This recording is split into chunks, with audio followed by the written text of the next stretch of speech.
మానవత్వం చాటుకున్న నర్సీపట్నం కాపు వీధి యువకులు బాలిక వైద్యానికి 55,000 రూపాయలు సాయం.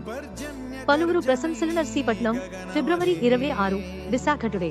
నర్సీపట్నం పట్టణంలోని కాపు వీధి యువత మానవతా దృక్పథంతో ముందుకొచ్చి అరుదైన ఔదార్యాన్ని చాటుకున్నారు.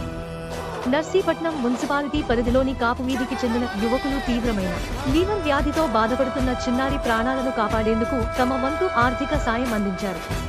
కోటనందూరు సమీపంలోని బిల్లనందూరు గ్రామానికి చెందిన పసుపుల తండ్రి అనే బాలికకు లీవర్ వ్యాధి కారణంగా అత్యవసర వైద్యం అవసరమైందని, చికిత్సకు సుమారు 35 లక్షల రూపాయలు ఖర్చవుతాయని వైద్యులు తెలిపారు. ఈ విషయాన్ని తెలుసుకున్న కాపు వీధి యువకులు వెంటనే స్పందించారు.